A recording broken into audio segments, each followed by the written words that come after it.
Eu tenho aqui uma caixa gigante, aqui ó, da Top Term. Quem se lembra disso aqui, Araci? E nessa caixa eu guardo boletins das igrejas por onde eu passei, principalmente da primeira igreja presbiteriana independente, da qual fui membro até 2004. E eu estava aqui procurando um boletim falando a respeito da aparência de Jesus. Eu acabei não achando, eu preciso procurar melhor, mas a capa desse boletim, o texto de capa do boletim fala sobre a aparência de Jesus. Num documento, não sei o nome do sujeito lá, que descreveu a aparência de Jesus, que era mais ou menos como a aparência retratada pela maioria dos pintores, escultores e tudo mais. Pretendo falar, se eu achar esse artigo, pretendo falar sobre isso um dia, mas agora eu quero falar sobre isso aqui, que é um assunto igualmente importante, ou talvez até muito mais importante, e inclusive eu posso falar como por experiência própria, que eu passei por isso. Eu tive depressão em 2021. Eu falei sobre isso num vídeo, o primeiro passo, uma coisa assim, que em 2021 eu tive uma crise de ansiedade muito forte em janeiro, não só por causa da pandemia, mas por causa de uma série de coisas, por causa de vídeos apocalípticos que eu estava vendo na internet, que eu estava assim muito eu estava com medo de morrer. Aí tive um medo mórbido de morrer, de que eu fosse levado para o hospital e fosse torturado até a morte. Aí depois, em março, eu tive Covid. Entre julho e setembro, eu fiquei praticamente 2 meses sem ânimo para nada. Não conseguia levantar da cama, não conseguia tomar banho, não conseguia fazer a barba, mal conseguia comer. Eu só queria saber de ficar deitado num quarto escuro. Mas Deus me levantou, eu fiz terapia, Deus usou a terapeuta para eu despertar, para eu levantar. E graças a Deus eu levantei, nunca mais quis saber, nunca mais quis passar por aquilo. E a depressão é uma doença, sim. Depressão não é frescura, depressão não é demônio. Por mais que muitos digam que depressão tem a ver com demônio, tem a ver com possessão demoníaca, mas não tem nada a ver. Muitos servos de Deus consagrados passaram por isso. É claro que existem casos em que a depressão pode levar a pessoa ao suicídio. Muitos casos em que a depressão leva uma pessoa ao suicídio, mas eu aprendi que a depressão é como se fosse uma parábola descendente, né? Uma ladeira, né? Você está descendo uma ladeira, de repente você chega lá no fundo e quando você começa a subir, quando você começa a subir de novo, saindo da depressão é que vem o desejo de suicídio e muitas vezes a pessoa se mata. Então, a melhor maneira, o estágio, né? O melhor,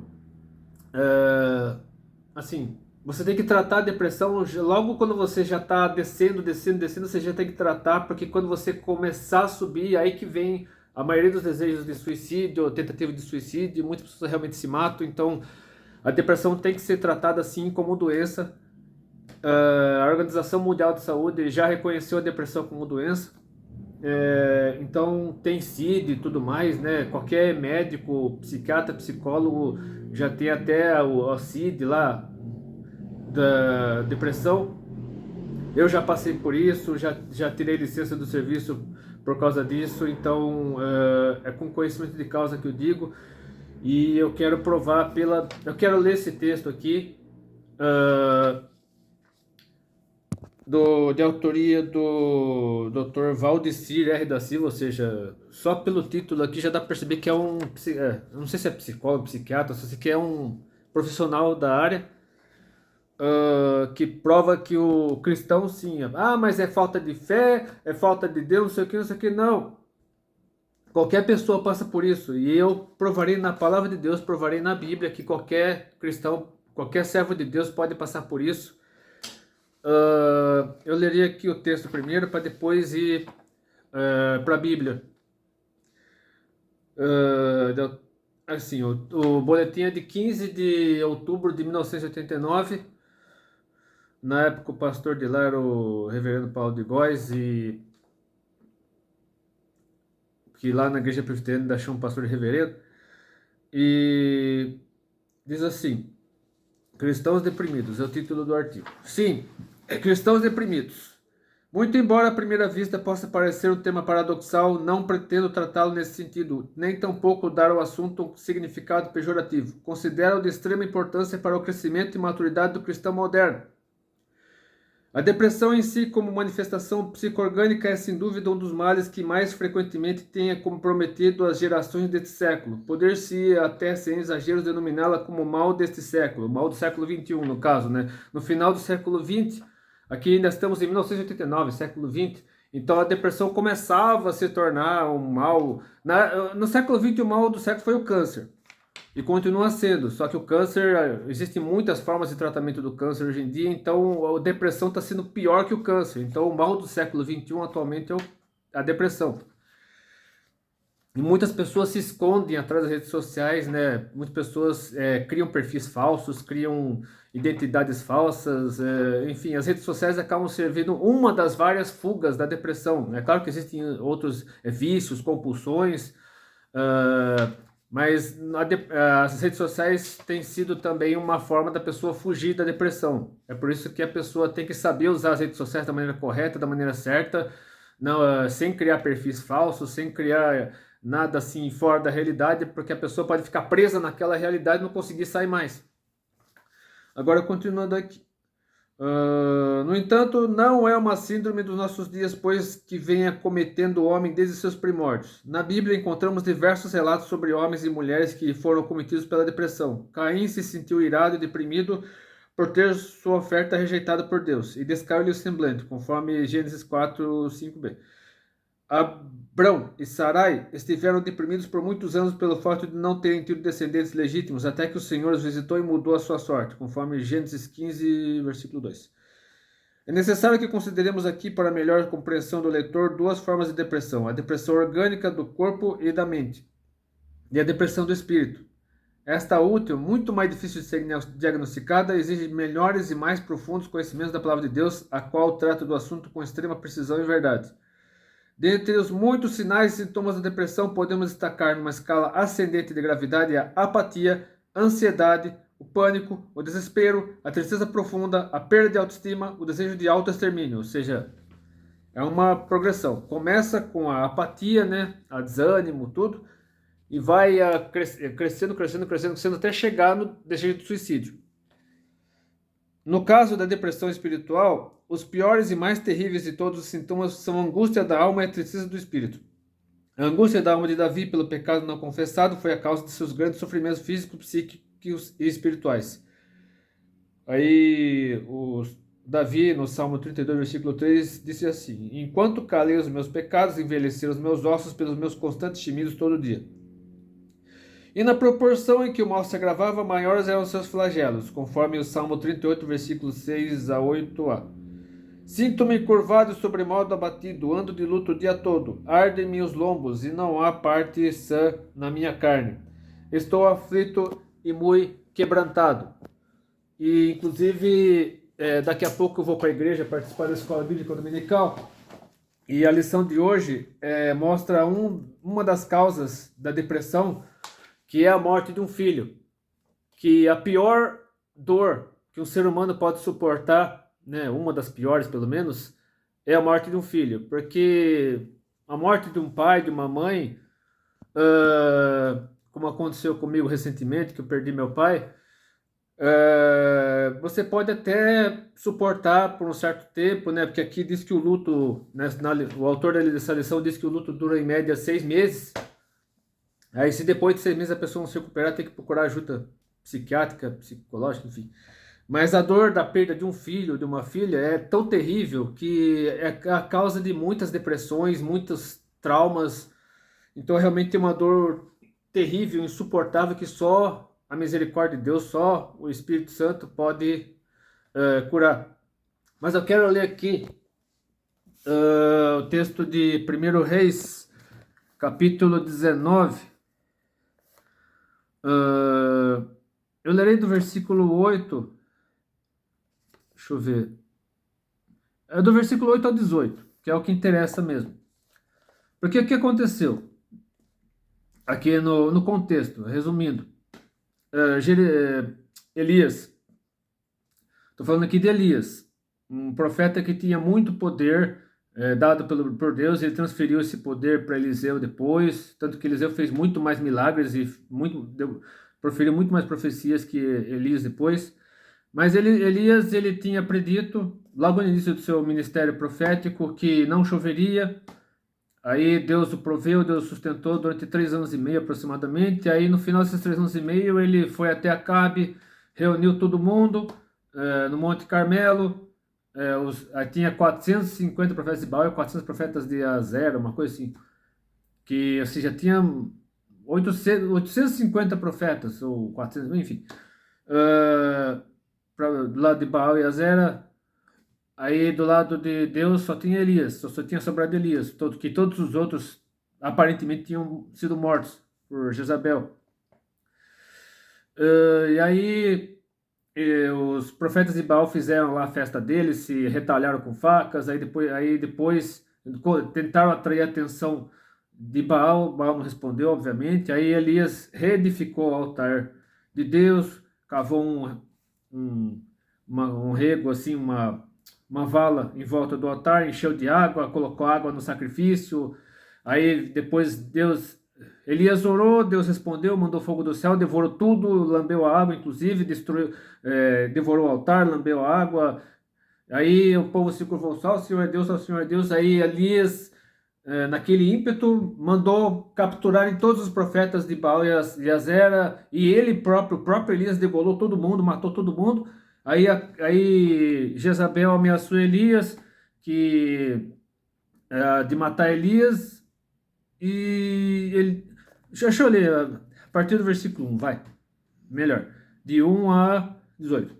E Acabe fez saber a Jezabel tudo quanto Elias havia feito, e como totalmente matara todos os profetas à espada. Então Jezabel mandou um mensageiro a Elias dizer-lhe: assim me façam os deuses e outro tanto, ou seja, que os deuses me amaldiçoem se eu não fizer isso. Se de certo amanhã, estas horas, não puser a tua vida como a de um deles, ou seja, se você não tiver o mesmo fim dos profetas que você matou.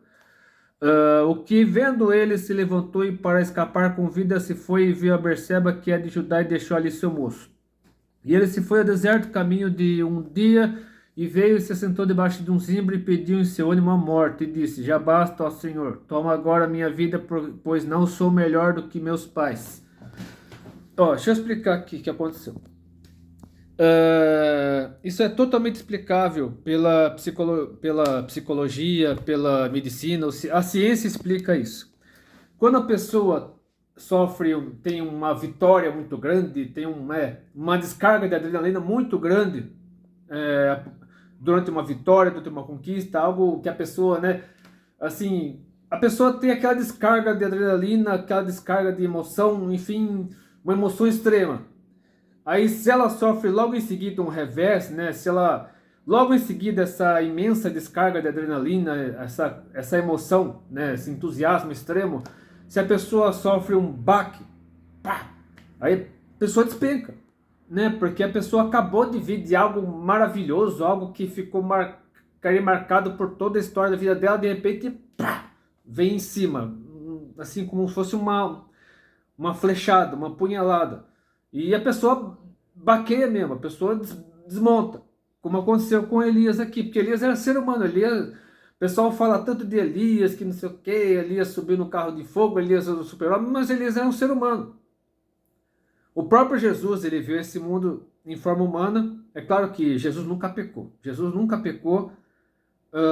mas ele veio como ser humano, 100% Deus e 100% humano, mas Jesus nunca pecou. No caso de Elias, ele era ser humano pecador. Elias também era ser humano, como qualquer um de nós, sujeito ao pecado, sujeito ao erro. E Elias fraquejou. Só que eu não digo aqui que Elias pode até ter pecado, mas dizer que Elias foi endemoniado, Elias foi possuído por demônio, é exagero. Totalmente fora de cogitação dizer que Elias foi possuído por demônio, que havia um demônio em Elias, por isso que Elias ficou deprimido. Não tinha nada a ver com demônio. Elias passou por uma descarga de adrenalina, uma emoção muito grande, um clímax emocional, e logo em seguida sofreu um revés, levou uma bordoada, né, essa ameaça de Jezabel, após ter conquistado, porque ele esperava, tanto que logo depois, né, esqueci de falar, logo depois de Deus ter consumido o holocausto lá, do povo ter se voltado para Deus e Elias ter matado os profetas de Baal e Azera, aí choveu.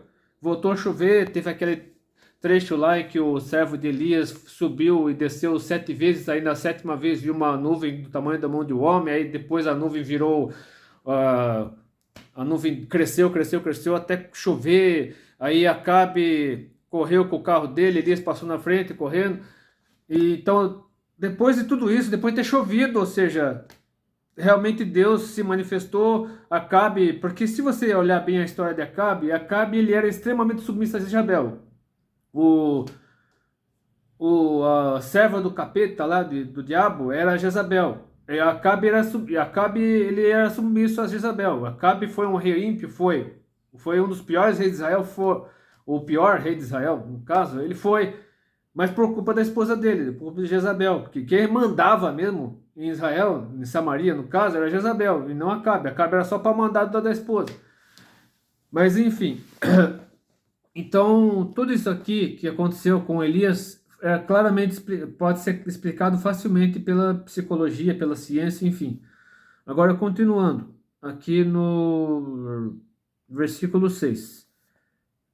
E olhou, no caso Elias olhou, ele depois de ter feito aquela oração para Deus, pedindo para ele tirar a vida dele, eis que a sua cabeceira, ele estava deitado, né? Elias estava deitado debaixo de um zimbro, aí virou e viu, no caso, estava um pão cozido sobre as brasas e uma botija de água, e comeu e bebeu e tornou a deitar-se.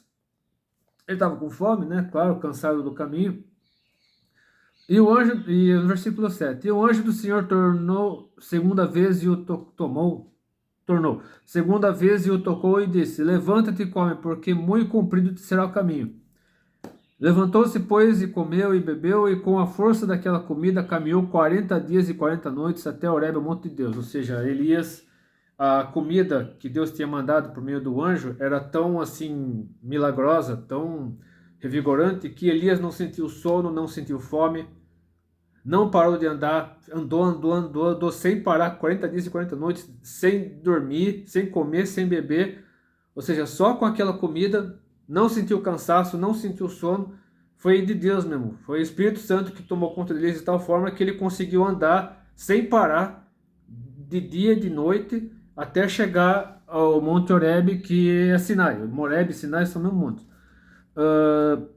E aí o texto continua, e ali entrou numa caverna e passou ali a noite, e eis que a palavra do Senhor veio a ele e disse, que fazes aqui, Elias? E ele disse, tenho sido muito zeloso pelo Senhor Deus dos exércitos, porque os filhos de Israel deixaram o teu concerto, derribaram os teus altares e mataram os teus profetas à espada.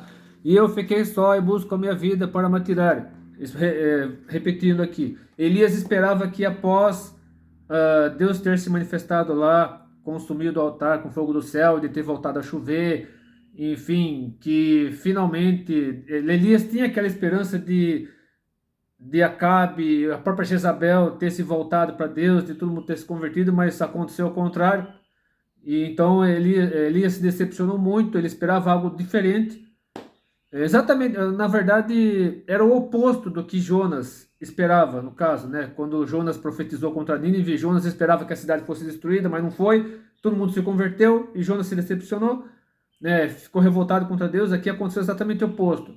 Elias era tão temente a Deus que esperava que após o acontecido lá no Monte Carmelo e também de ter voltado a chover após 3 anos e meio, que todo mundo ia se converter, Acabe ia se converter, Jezabel ia se converter, mas aconteceu ao contrário, Jezabel mandou matar Elias, então Elias se decepcionou profundamente, e ele se...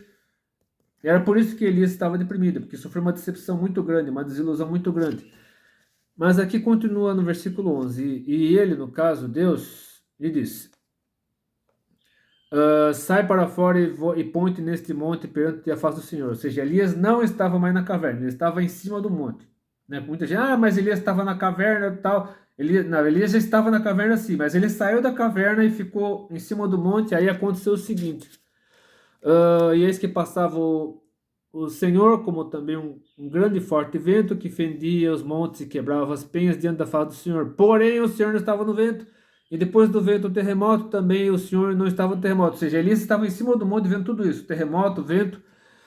E depois do terremoto, um fogo, porém também o Senhor não estava no fogo. Depois do fogo, uma voz mansa e delicada. E sucedeu que, ouvindo a Elias, ouvindo a voz, no caso, envolveu o seu rosto na sua capa e saiu para fora. Não, ele estava, deixa eu ver. Não, ele estava na caverna, sim, desculpe. Ele estava dentro da caverna. Deixa eu ver. Ele diz. Não, assim. Aqui no versículo 11. Elias ainda estava dentro da caverna. Foi isso mesmo. Elias ainda estava dentro da caverna. Deus pediu para Elias sair, mas ele não saiu. Foi isso que aconteceu. Deus pediu para Elias sair da caverna. Aí aconteceu terremoto, vento, fogo. Elias continuava dentro da caverna. Aí só depois de ouvir a voz é que Elias saiu. Como aí, continuando aqui, no versículo 3. Sucedeu que, ouvindo a Elias, ouvindo a voz, envolveu o seu rosto na sua capa e saiu fora, e pôs-se dentro da caverna. Aí sim, só depois do terremoto, do vento e do fogo, é que Elias saiu da caverna. Porque depois dele ouvir a voz, depois ele perceber que Deus estava na voz, mansa e delicada, aí sim Elias saiu. Aí no final do versículo 13, e eis que veio a ele uma voz que dizia: Que fazes aqui, Elias? E ele disse, aí repetindo o que eu tinha falado antes: Eu tenho sido extremo zeloso pelo Senhor Deus dos Exércitos, porque os filhos de Israel deixaram teu concerto, derribaram os teus altares e mataram os teus profetas à espada. Só eu fiquei e busco a minha vida para me atirar. E o Senhor lhe disse: Vai e volta pelo teu caminho para o deserto de Damasco. E aí Deus dá missões para ele. E unge Azael, rei sobre a Síria, e também a Jeú, filho de Nissi, ungirás rei de Israel. E também Eliseu, filho de Safate, de Abel, Meolá, e ungirás profeta em teu lugar. Ou seja, Deus já preparava o novo rei da Síria, o novo rei de Israel, e também o sucessor dele, o próprio sucessor dele, que seria Eliseu. E há de ser que o que escapar da espada de Azael, matá-lo a Jeú, e o que escapar da espada de Jeú, matá-lo a Eliseu. Também eu fiz ficar em Israel 7.000, todos os joelhos que se não dobraram a Baal e toda a boca que o não beijou. Então esse texto aqui fala sobre, mesmo que o ambiente esteja terrível, como muitas pessoas dizem que o Brasil tá um caos, que o Brasil isso, o Brasil aquilo, mas Deus continua no controle do Brasil, como continua no controle do mundo. Tá tendo a guerra lá entre Rússia e Ucrânia ainda, mas Deus continua no controle. Deus não perdeu o controle sobre a humanidade. Enfim, não adianta entrar em desespero, não adianta entrar em pânico, porque isso tinha que acontecer mesmo. O próprio Jesus disse lá em Mateus 24 que haveria guerras, rumores de guerras, e peste, fome, e terremoto e tudo mais, mas ainda seria o princípio das dores. Então, tudo o que está acontecendo aqui no Brasil, no mundo, ainda é o princípio das dores. Mas, encerrando esse vídeo, quero dizer para você que realmente a depressão ela é uma doença, ela não é demônio. Depressão não tem nada a ver com demônio. Em alguns casos pode até ter a ver, mas na maioria dos casos depressão não tem nada a ver com demônio. Depressão é doença. Depressão precisa ser tratada. Eu tive depressão, eu sei do que eu estou falando. Depressão precisa de tratamento, precisa de terapia. Então, se você conhece alguém que esteja sofrendo, passando por isso, alguém que esteja em depressão, manda esse vídeo para essa pessoa, para ela ter a certeza de que depressão não tem nada a ver com demônio, não tem nada a ver com pecado. Depressão realmente ela é uma doença, precisa ser tratada, precisa ser cuidada. Então, se você está passando por isso, se você está com depressão, tenha certeza de que Deus está do seu lado. Busque em Deus força para vencer isso, assim como Deus me deu força para vencer. Deus usou pessoas para me ajudar a vencer a depressão. O mesmo pode acontecer com você também. Então creia, não perca a esperança, não perca a fé. Volte a ler a Bíblia, volte a orar, volte a buscar Deus. Ouça somente músicas que aproximam você de Deus, porque se você está em depressão, ouve música secular, você fica pior ainda. Essa música pode deixar você ainda pior. Então ouça somente músicas que aproximam você de Deus, músicas cristãs, músicas que exaltam a Deus. Então que Deus abençoe, que Deus abençoe. Se você gostou desse vídeo, curta, compartilhe, se inscreva no meu canal, Deus abençoe. Até depois, se quiser.